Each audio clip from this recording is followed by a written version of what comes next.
ضرور دیں. بات کرنے سے بہتر یہ ہے کہ شاعر کو اس کا حق دیا جائے اور محفل رنگ دوبالا کیا جائے. لہٰذا آپ سے گزارش ہے جوش عقیدت کے ساتھ آپ کا شاعر آپ کے سامنے ہے، سماعت کریں ایک باواز بلند نعرہ صلوات کے ساتھ. اللہم صل.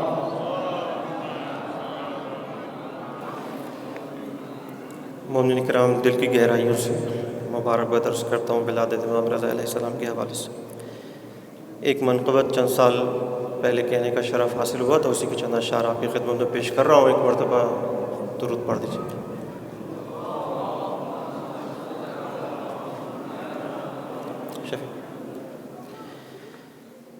دکھ درد مٹانا ہے تو مشہد کو چلا جا، دکھ درد مٹانا ہے تو مشہد کو چلا جا، بگڑی کو بنانا ہے تو مشہد کو چلا جا، بگڑی کو بنانا ہے تو مشہد کو چلا جا. مولا کی ولادت پہ تو روضہ بھی سجے گا، مولا کی ولادت پہ تو روضہ بھی سجے گا، روضے کو سجانا ہے تو مشہد کو چلا جا، ہر لحظہ وہاں بٹتے ہیں رحمت کے خزانے، ہر لحظہ وہاں بٹتے ہیں رحمت کے خزانے،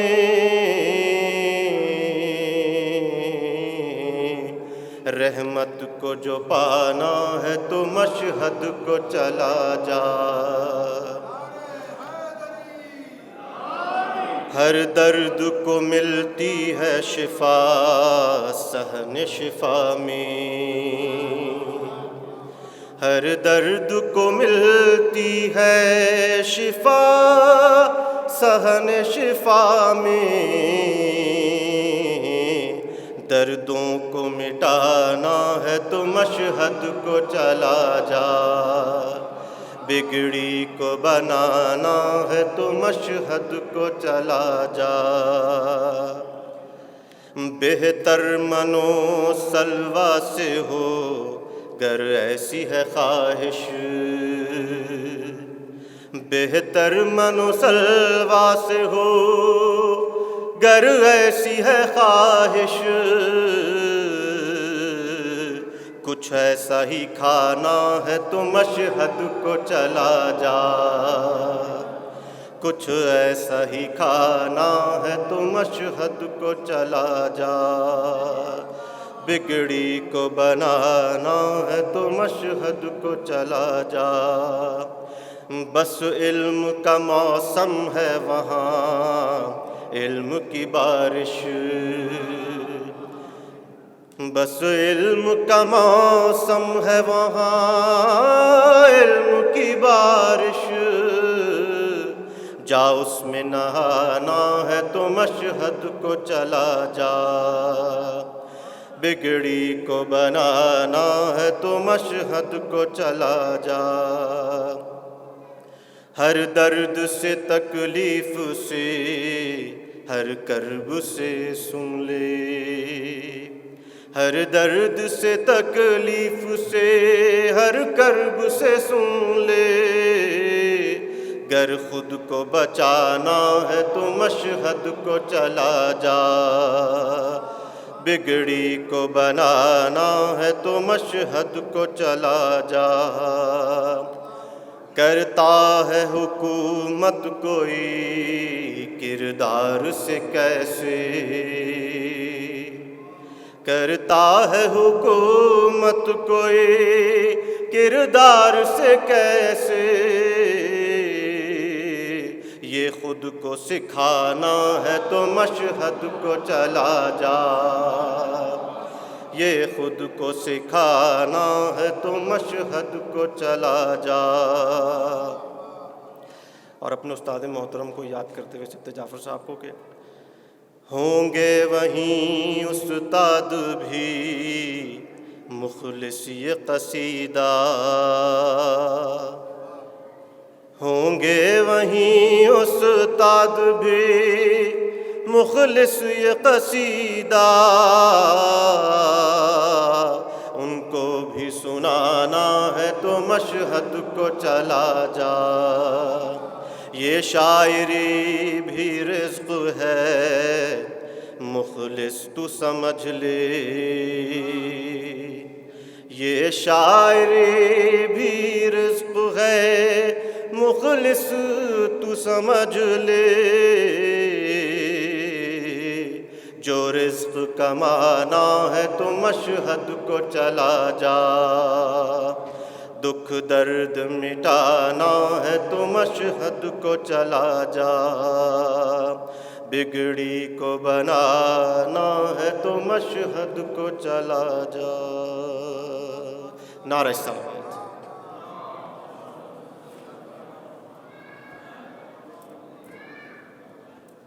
سبحان اللہ سبحان اللہ۔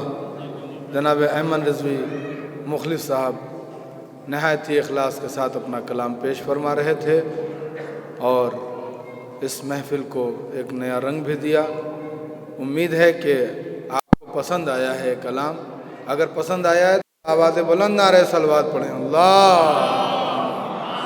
صلی علی محمد وآل محمد وعجل فرجہم الشریف۔ حضرات، چونکہ موقع بہت حسین ہے، بہت بابرکت اور بہت باکرامت ہے، لہٰذا ایسے موقع سے استفادہ ضرور کرنا چاہیے، اور کم ٹائم میں زیادہ استفادہ اگر چاہیے ہوتا ہے تو ہم گزارش کرتے ہیں صلوات کی، لہٰذا میں گزارش کروں گا آپ جتنے حضرات یہاں تشریف رکھتے ہیں اپنے اپنے مرحومین کی ایصال ثواب کے لیے، تمام مومنین کی صحت و سلامتی کے لیے، تمام مقروضین کی قرض کی ادائیگی کے لیے، جو پریشان حال ہیں ان کی پریشانیوں کو دور ہونے کے لیے، اور اپنے وقت کے امام کے ظہور کے لیے مل جل کے بآواز بلند 3 صلواتیں پڑھیں، اللہم صلی علی محمد وآل محمد وعجل فرجہم، اللہم صلی علی محمد وآل محمد، اللہم صلی علی۔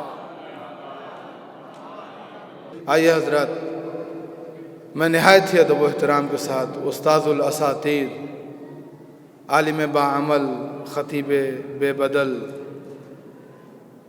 محقق یگانہ، مفکر یگانہ، حجت الاسلام والمسلمین، عالی جناب مولانا عقیل عباس صاحب قبلہ سے گزارش کرتا ہوں کہ تشریف لائیں اور اپنے عالمانہ بیان سے اس محفل کو نورانی بنائیں۔ ان کے استقبال میں مل جل کے بلند ترین صلوات ارشاد فرمائیں، اللہ۔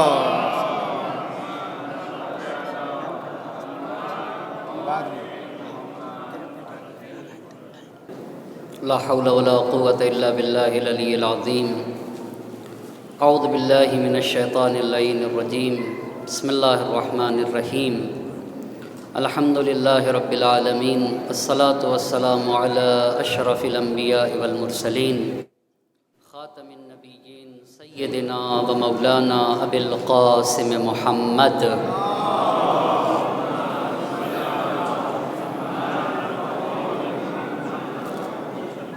وعلى أهل بيته الطيبين الطاهرين المعصومين، ولعنة الله على أعدائهم أجمعين، أما بعد، فقد قال مولانا إمامنا الكاظم عليه الصلاة والسلام، من أطاعه رشد ومن عصاه كفر۔ ایک صلوات پڑھیں بر محمد اور آل محمد صلوات۔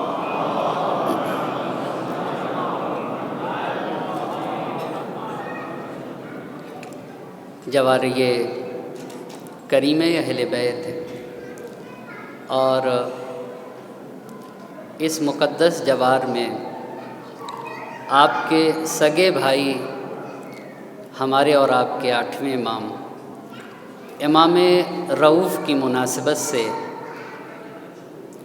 کچھ باتیں عرض کرنا ہے، مگر اس سے پہلے تہہ دل سے، دل کی اتاہ گہرائیوں سے آپ تمام حضرات کی خدمت میں تہہ دل سے تبریک اور تہنیت عرض کرتا ہوں ولادت باسعادت امام رضا علیہ الصلاۃ والسلام کے۔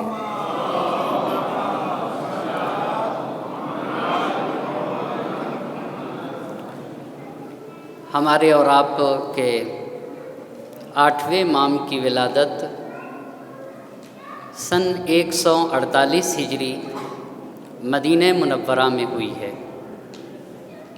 اور آپ کی والدہ کا اسم گرامی ہے نجمہ خاتون، اور جب ہمارے 8ویں امام پیدا ہوئے ہیں تو نجمہ خاتون کو طاہرہ کہا جانے لگا۔ میثم تمار مولائے کائنات کے اصحاب سر میں سے، جیسے حضرت ابی الفضل العباس سید الشہداء کے اصحاب سر میں سے۔ میثم تمار کے ایک بیٹے ہیں جن کا نام ہے علی۔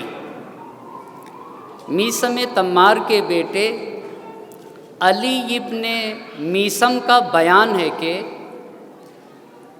ہماری ماں بیان کرتی تھی کہ جناب نجمہ خاتون یہ کہتی تھی کہ جب 8ویں امام میرے شکم میں تھے تو مجھے حمل کی سنگینی کا احساس نہیں ہوتا تھا۔ یہ نجمہ خاتون کا بیان ہے کہ میرے بیٹے امام رؤوف جب میرے شکم میں ہوتے تھے تو مجھے احساس نہیں ہوتا تھا، اور جب میں رات کو سوتی تھی تو میں اپنے بچے کے تسبیح ہو، تہلیل ہو، تمجید کی صدائیں سنتی تھی کہ رات کو سوتے وقت میرا بیٹا شکم میں اللہ کی تہلیل، تمجید اور تسبیح پروردگار کرتا تھا۔ اور نجمہ خاتون فرماتی ہیں کہ جب بیدار ہوتی تھی تو مجھے وہ صدا سنائی نہیں دیتی تھی جو عالمی خواب میں اپنے بچے کے تمجید اور تہلیل کی صدا سنتی تھی، تو میں خوف زدہ ہو جایا کرتی تھی کہ آخر وہ آواز جو عالم خواب میں مجھے تہلیل اور تمجید و تسبیح کی آتی تھی وہ کیوں نہیں آئی۔ اور پھر نجمہ خاتون کا بیان ہے کہ جب امام رضا علیہ السلام اس زمین پر تشریف لے آئے تو آپ کہتی ہیں، یہ بھی اصول کافی میں ایک مستقل باب ہے کہ امام کیسے دنیا میں تشریف لاتے ہیں، امام کی ولادت کی کیفیت کیا ہوتی ہے۔ نجمہ خاتون کا بیان ہے کہ جب امام رضا علیہ السلام اس زمین پر تشریف لے آئے تو آپ کے دونوں ہاتھ زمین پہ تھے اور چہرہ آسمان کی طرف تھا اور لبوں کو جنبش ہو رہی تھی، اور میرا بچہ میرے آغوش میں، اتنے میں امام ہفتم امام کاظم علیہ السلام پہنچے تو بچے کو دیکھنے کے بعد انہوں نے یہ جملہ ارشاد فرمایا، ہنیئن لک یا نجمتو، اے نجمہ تمہیں یہ با کرامت بچہ مبارک ہو، ہنیئن لک۔ نجمہ خاتون کہتی ہے کہ میں نے ایک سفید کپڑے میں لپیٹا بچے کو، اور لپیٹنے کے بعد پھر امام ہفتم علیہ السلام کو دیا۔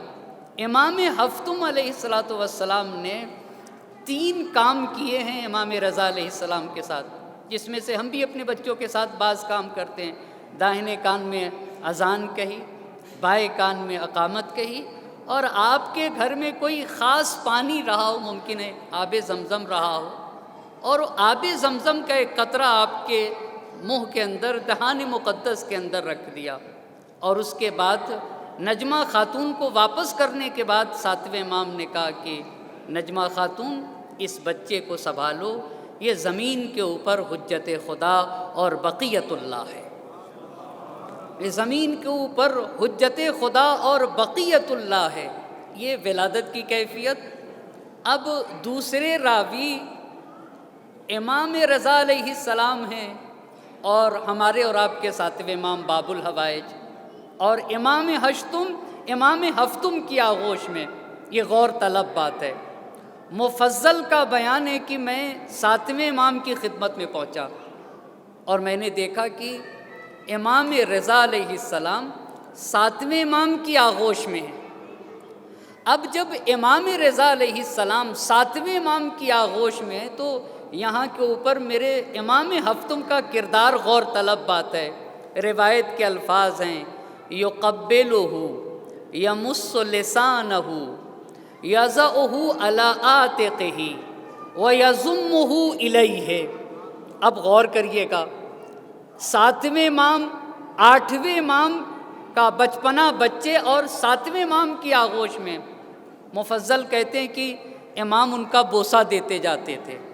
صرف بوسہ ہی نہیں، یمس لسانہ، 7ویں امام 8ویں امام اپنے بیٹے کی زبان کو چوستے تھے، اور صرف اتنی نہیں، روایت نے کہا یضعہ علی عاتقہ، کبھی اپنے شانوں پہ رکھتے تھے، ویضمہ الیہ، اور کبھی اپنے سینے سے چپکا لیتے تھے، اور یہ سارے عمل کرنے کے ساتھ کہتے تھے بے ابی انت و امی، بے ابی انت و امی، بے ابی انت و امی، اے میرے بیٹے رضا، میرے ماں باپ تم پر فدا ہو جائیں۔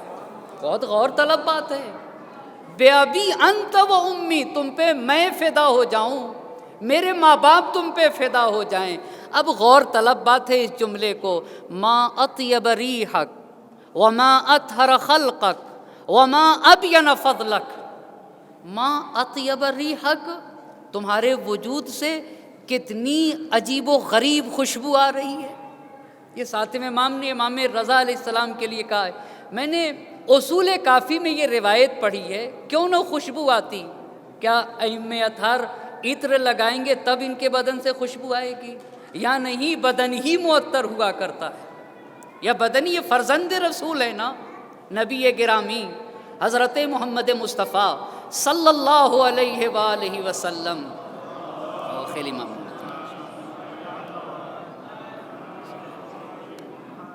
میرے 7ویں امام زبان چوستے تھے 8ویں امام کی، بوسہ دیتے تھے 8ویں امام کو، اپنے شانے پہ بیٹھاتے تھے، اپنے سینے سے لگاتے تھے، اور سینے سے لگا کر کہتے تھے ما اطیب ریحک، کتنا خوشبودار بچہ ہے، جس کے وجود سے کیسی خوشبو آتی ہے۔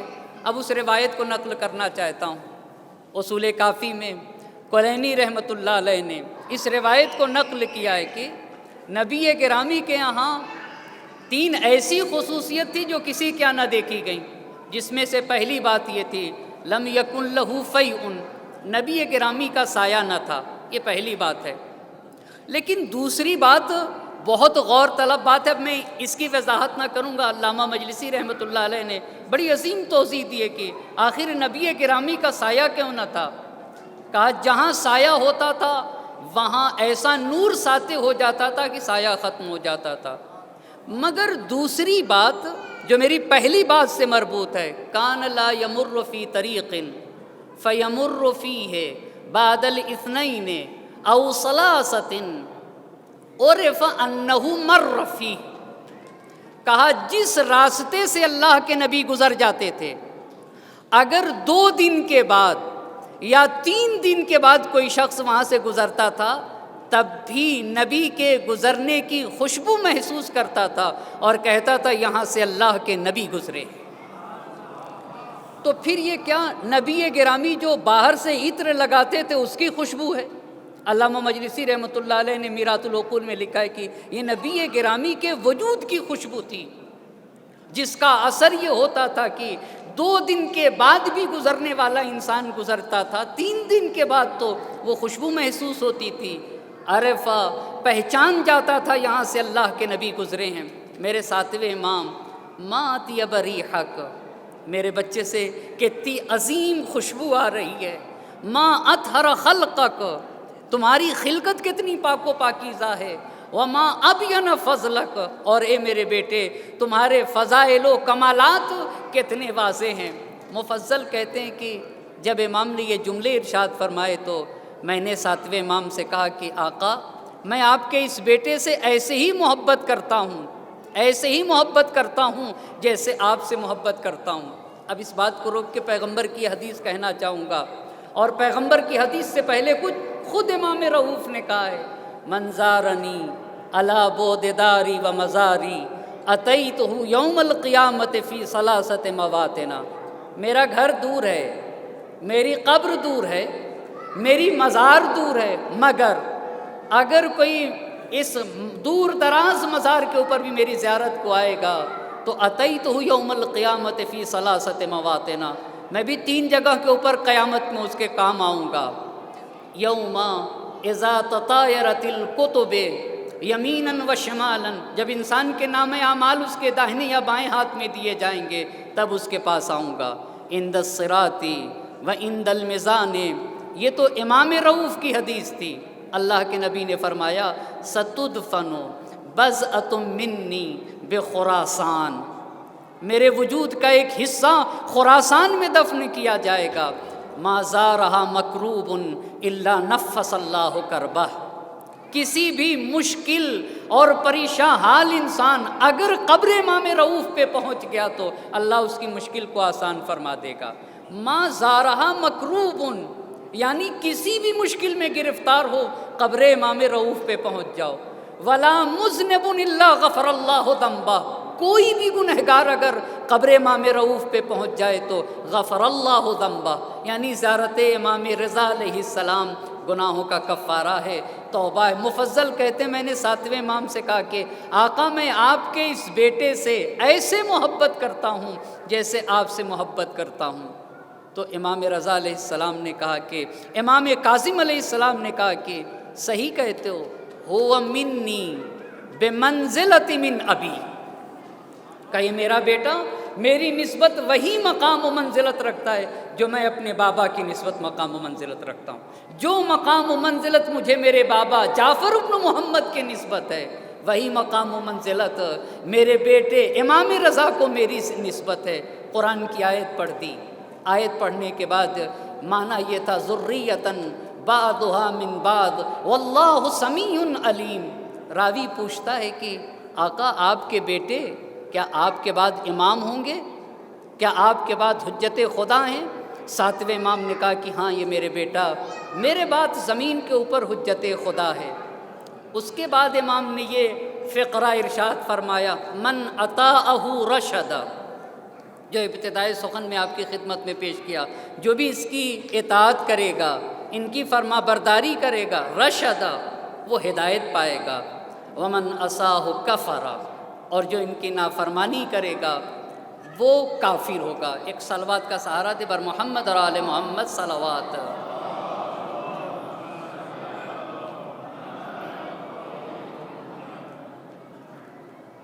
بس پہلی بات نجمہ خاتون سلام اللہ علیہا، دوسری بات آپ کی خدمت میں عرض کیا امام ہفتم سے، تیسری بات عرض کر کے اور نتیجہ لیتے ہوئے آپ کی زحمت کو تمام کروں گا۔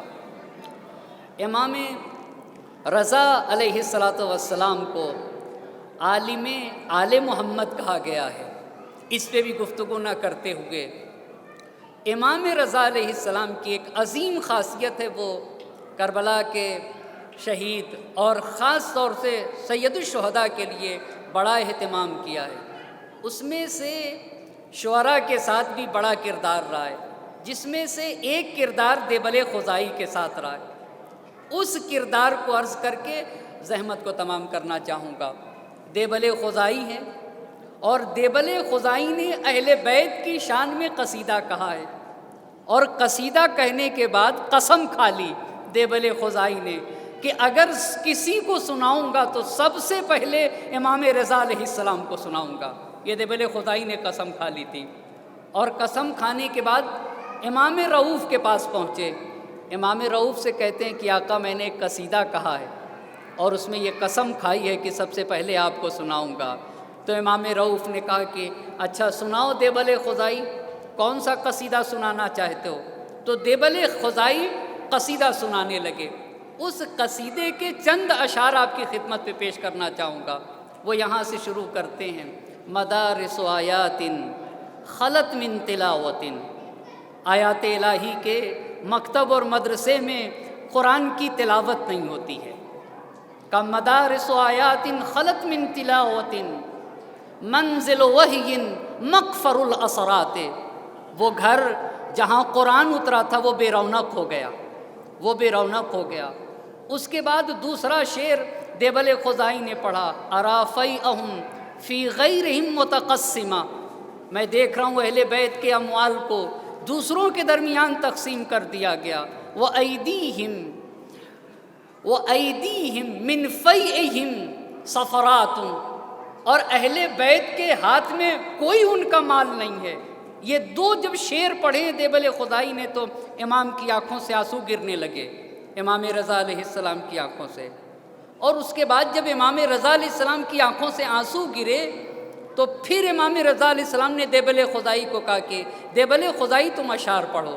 پھر دیبل خدائی نے یہ ائمہ اطہار کی جگہ جگہ قبریں ہیں نا، امام کاظم علیہ السلام کی کاظمین اور بغداد میں قبر، ہمارے ائمہ اطہار کی قبروں کو بیان کرنا شروع کیا، جس میں سے دیبل خدائی نے کہا وَقَبْرٌ بِبَغْدَادَ لِنَفْسٍ زَكِيَّةٍ، اشارہ تھا امام ہفتم کی طرف، کہا بغداد میں قبر ہے نفس زکیہ کی، یعنی کاظمین میں امام ہفتم کی قبر ہے۔ تضمنہا الرحمن فی الغرفات، جس کو اللہ سبحانہ تعالیٰ نے اپنے خاص حجروں میں رکھ رکھا ہے۔ اتنا جب سنا دیا دیبل خدائی نے امام ہفتم کو تو امام نے کہا کہ تم ٹھہر جاؤ، ابھی تمہارا قصیدہ مکمل نہیں ہوا، میں 2 شعر اس پہ بڑھا دیتا ہوں، بہت توجہ کرنے کی ضرورت ہے، اس پہ میں 2 شعر بڑھا دیتا ہوں۔ وہ 2 شعر امام رضا علیہ السلام نے کون سے بڑھائے تھے؟ کون سے بڑھائے تھے؟ دیبل خزائی نے جعفر ابن محمد، حسن ابن علی، علی ابن الحسین، امام محمد باقر علیہ السلام کی قبروں کا تذکرہ، ائمہ اطہار کی پراکندہ قبروں کا تذکرہ کیا تھا۔ تو امام رضا علیہ السلام نے کہا کہ 2 شعر مجھے بڑھانے دو، 2 شعر مجھے بڑھانے دو۔ کہتے ہیں وہ قبر بطوس یا لہا من مصیبت، قبر بطوس یا لہا من، ایک قبر طوس میں بنے گی اور بہت مصیبت کا وقت ہوگا، یعنی اپنے موت کی آئندہ خبر دے رہے تھے۔ وہ قبر بطوس یا لہا من مصیبت توقد بالاحشاء والحرقات، کا جب وہ طوس میں وہ قبر بنے گی نا تو شیعوں کے دلوں کو جلا دے گی، میرے چاہنے والوں کے کلیجے پاش پاش ہو جائیں گے، اور جو ان کے دلوں میں آتش روشن ہوگی نا قیامت تک کے لیے شعلہ ور ہوگی۔ الی الحشر حتی یبعث اللہ قائما، وہ کب تک آگ روشن رہے گی؟ جب تک اللہ اپنے قائم کو بھیج دے گا، قائم کو بھیج دے گا۔ یفرج عنا الہم والکربات، وہی آ کر ہمارا قائم ہی آ کر مشکلات کا خاتمہ کرے گا۔ یہ 2 شعر امام نے دیے اور دیبل خدائی سے کہا ٹھہر جاؤ، تم نے ہمارے شان میں قصیدے کہے ہیں نا، تمہارے ہم نے امام رؤوف ہیں، امام رؤوف ہیں، ہم نے ذکر کیا ہے نا، ہم نے اہتمام کیا ہے، اور وہ بھی کریم اہل بیت معصوم ہے، سگے بھائی بہن ہیں، سگے بھائی بہن۔ 25 سال کا فرق ہے امام رضا علیہ السلام اور معصوم قم میں۔ 25 سال کے بعد امام رضا علیہ السلام کی ولادت سے 25 سال کے بعد معصوم قم سلام اللہ علیہ کی ولادت ہوئی ہے۔ 148 میں امام رضا علیہ السلام کی ولادت، 173 میں معصوم قم سلام اللہ علیہ کی ولادت، اور ہمارے چھٹے امام نے 45 سال پہلے آپ کی ولادت سے یہ کہا تھا کہ تقبض فیہا امرأۃ من ولدی، شہر قم میں ہمارے گھرانے سے خاتون دفن کی جائے گی، تدخلو بشفاعتها شیعتی الجنت باجمعہم۔ صرف معصوم قم سلام اللہ علیہ کے لیے چھٹے امام نے 7ویں امام کی ولادت سے پہلے یہ جملہ ارشاد فرمایا تھا۔ معصوم قم کا یہ مقام ہے کہ صرف معصوم قم سلام اللہ علیہ ایک طرف، اور زمین پہ جتنے شیعہ رہتے ہیں سب ایک طرف۔ معصوم قم کی شفاعت سارے شیعوں کی مغفرت کے لیے کافی ہے، یہ میرے چھٹے امام نے فرمایا ہے۔ حیدری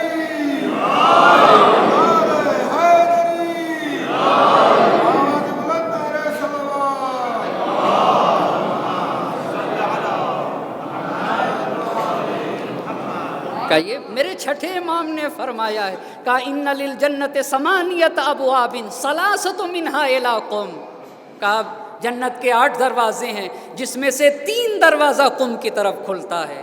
اتنے مقدس بھائی بہن کا تذکرہ جب دیبل خزائی نے، یہ کریم ہے نا، یہ بغیر مانگے دیا کرتے ہیں، دیبل خزائی کا قصیدہ مکمل ہوا امام رضا علیہ السلام کے اس 2 شعر کے ساتھ، تو امام رضا علیہ السلام نے دیبل سے کہا ٹھہر جاؤ، دیبل سے کہا ٹھہر جاؤ، خدا کی قسم ان جگہوں کی خاکیں، خاک سید الشہداء کی خاک کے لیے روایت نے کہا ہے فی تین قبر الحسین الشفاء من کل دائن، الشفاء من کل دائن، قبر حسین کی خاک ہر بیماری کا علاج ہے، ہر بیماری کا علاج ہے۔ اب جملہ سنیے گا، دیبل ٹھہر جاؤ، ٹھہر جاؤ، اے کاش یہ وہ راتیں ہیں نا جس میں اگر عنایت شامل حال ہو گئی تو دنیا بھی سنور جائے گی اور آخرت بھی انسان کی سنور جائے گی، اور ہر طرح کا رزق یہاں سے ملتا ہے۔ ٹھہر جاؤ، اپنے غلام کو بھیجا 100 درہم دے کے، توجہ کریے گا، مگر کوئی معمولی درہم نہیں تھا، اس درہم پہ امام رضا علیہ السلام کے اسماء کندہ تھے، نام کندہ تھا، 100 درہم دیا، خادم 100 درہم لے کر آ گیا، دیبل آقا نے دیا ہے، آقا نے یہ دیا ہے۔ دیبل خزائی نے کہا کہ میں تو اس کے لیے نہیں آیا تھا، اور نہ میں نے اس کے لیے شعر کہے تھے، واپس کر دیا خادم سے امام رؤوف کے پاس، اور خادم سے کہا کہ اگر ہو سکے تو آقا سے کہہ دو کہ اپنے بدن کا لباس، اپنے بدن سے ایک لباس دے دے جو مس ہوا ہو، ایک ایسا لباس دے دے جس کو آقا نے پہنا ہو، وہ ہمارے لیے وہی کافی ہے۔ مگر امام رضا علیہ السلام کی ذرا کرامت دیکھیے، جب غلام واپس پلٹا ہے تو امام رضا علیہ السلام نے اپنا پہنا ہوا کرتا جو جسم سے مس تھا غلام کو دیا، کہا اسے بھی دے دو، اور یہ 100 درہم کی تھیلی جس کے اوپر آپ کا نام کندہ تھا، کہا اسے بھی دیبل خزائی کو دے دو۔ لے کے چلا، اور امام نے کہا تھا دیبل سے کہہ دینا اس 100 درہم کو اچھی طرح رکھے رہیں گے، یہ ضرورت کے وقت تمہیں کام آئیں گے۔ لے کر آیا، ادب کا تقاضا تھا، دیبل نے لے لیا، دیبل نے لے لیا، یہ مرو کا واقعہ ہے، دیبل نے لے لیا، لینے کے بعد واپس چلے تو راستے میں ایک جگہ پورے قافلے کو ڈاکوؤں نے لوٹ لیا۔ جب قافلے کو لوٹ لیا گیا تو اس قافلے کو لوٹنے والوں میں ایک شخص تھا جو دیبل خزائی کے اسی قصیدے کا ایک مصرع پڑھ رہا تھا جس کو امام رضا علیہ السلام کے پاس سنا کر آئے تھے۔ وہ پڑھ رہا تھا کہ ارافی اہم فی غیرہم، کیونکہ پورے قافلے کا مال ڈاکوؤں نے لوٹ لیا تھا، میں ان کے مال دوسروں کے ہاتھ میں دیکھ رہا ہوں۔ تو دیبل خزائی نے کہا تمہیں پتہ ہے یہ کس کا شعر ہے؟ تو اس نے کہا یہ تو دیبل خزائی کا شعر ہے۔ کہا میں ہی تو دیبل خزائی ہوں۔ تو سردار نے کہا کہ سارے مال کو واپس کر دیا جائے۔ علامہ مجلسی رحمۃ اللہ علیہ نے بہار میں اس روایت کو نقل کیا ہے، سارا مال واپس ہو گیا اسی ایک شعر کے بدلے میں۔ لے کے چلے قم میں تشریف لے آئے دیبل خزائی۔ اہل قم کو پتہ چلا کہ امام رضا علیہ السلام کو قصیدہ سنا کر آئے ہیں، تو اہل قم جمع ہو گئے۔ قم کے جامع مسجد میں پورا مجمع جمع ہوا، اس میں کہا جا رہا تھا کہ جو امام رضا علیہ السلام کو قصیدہ سنا کر آئے وہ یہاں سنا دو۔ قصیدہ سنا دیا گیا۔ اس کے بعد اہل قم کو پتہ چلا کہ امام رضا علیہ السلام نے اپنا لباس دیا ہے۔ اہل قم نے کہا کہ بھائی ہمیں وہ لباس واپس کر دیجئے، ہمیں دے دیجئے، ہم 1000 دینار دیں گے۔ دیبل خزائی نے کہا میں نہیں دے سکتا، دیبل خزائی نے کہا اس لباس کا ایک ٹکڑا دے دیجئے، ہم 1000 دینار دیں گے۔ دیبل خزائی نے کہا میں نہیں دے سکتا، اور نہیں دیا دیبل خزائی نے۔ علامہ مجلسی رحمۃ اللہ علیہ نے لکھا کہ قم کے اطراف نکلے تو کچھ لوگوں نے وہ کپڑا ان سے چھین لیا، امام رضا علیہ السلام کا کپڑا چھین لیا، تو بہت دیبل خزائی کو بات کھلی، ان سے منت اور سماجت کرتے رہے کہ یہ کپڑا دے دو۔ بہت منت و سماجت کرنے کے بعد ان لوگوں نے کپڑے سے ایک ٹکڑا پھاڑ کر دیبل خزائی کو دے دیا۔ اب دیبل خزائی لے کر اپنے گھر چلے، وہی ایک ٹکڑا، اور وہ امام رضا علیہ السلام نے جو 100 درہم دیے تھے جس کے اوپر نام امام کا کندھا تھا، وہ لے کے چلے۔ جب اپنے گھر پہنچے تو دیکھا کہ سارے گھر کی چوری ہو چکی ہے، پورا گھر لوٹ لیا گیا۔ اب جب وہاں پہنچے تو وہ سمجھ میں آیا جو امام رضا علیہ السلام نے کہا تھا کہ اس پیسے کو رکھنا، ضرورت کے وقت کام آئے گا، ضرورت کے وقت کام آئے گا۔ جب پتہ چلا وہاں کے شیعوں کو کہ یہ وہ سکہ لے کر آئے ہیں جس پہ امام رضا علیہ السلام کا نام لکھا ہے، تو لوگوں نے ایک سکہ 100 درہم میں خریدا ہے۔ بہت توجہ کرنے کی، میرے آقا کا اس کے اوپر نام ہے۔ 100 درہم تھے، ہر سکہ 100 درہم کا خرید دیا، 100 درہم کا مالدار ہو گئے دیبل خزائی۔ مگر دیبل خزائی کی ایک کنیز تھی جس کو دیبل خزائی بہت چاہتے تھے۔ کنیز کی آنکھ خراب ہو رہی تھی اور ڈاکٹر نے کہا کہ اس کی آنکھ سے اب روشنی نہیں آ سکتی ہے، دیکھ نہیں سکتی ہے۔ بہت زیادہ دیبل خزائی پریشان۔ آخر میں دیبل خزائی کو یاد آیا کہ وہ امام رضا علیہ السلام کے بدن سے مس جو کپڑے کا جو ٹکڑا ہے اسے لے کر آیا جائے۔ بھئی ڈاکٹر تو شفا نہیں دے سکتے نا، مگر ہاں امام رؤوف کے لباس کا جو ان کے جسم سے مس ہے وہی شفا دے سکتا ہے۔ دیبل خزائی لے کر آئے، وہ صرف کپڑا آپ کی آنکھ پہ پھیر دیا، ایسی آنکھ ہو گئی جیسے پہلے کی طرح تھی۔ بس عزیزان محترم، زحمت کو تمام کر رہا ہوں، خدا کی بارگاہ میں دعا گو ہوں۔ الہی بحق الزہرا و ابیہا و بعلہا و بنیہا و سر المستودع فیہا، بسمک یا اللہ یا اللہ یا اللہ یا اللہ یا اللہ یا اللہ یا اللہ یا اللہ یا اللہ یا اللہ۔ خدا تجھے ان اسماء حسنہ کا واسطہ، امام رؤوف علیہ السلام کی کرامت کا واسطہ، حاضرین مجلس کی تمام حاجات شرعیہ کو پورا فرما دے۔ معبود تجھے واسطہ ہے محمد اور آل محمد کا، جن حضرات نے اس محفل کے منعقد کرنے میں حصہ لیا ہے، ان کے تمام حاجات شرعیہ کو پورا فرما، ان کی مشکلات کو برطرف فرما۔ دنیا میں جہاں کہیں بھی شیعان حیدر کرار جس مشکلات میں گرفتار ہیں، معبود ان کی مشکلات کو برطرف فرما دے۔ بسم اللہ الرحمن الرحیم۔ ان اللہ و ملائکتہ یصلون علی النبی یا ایہا الذین آمنوا صلوا علیہ وسلموا تسلیما۔ صلی علی محمد و آلہ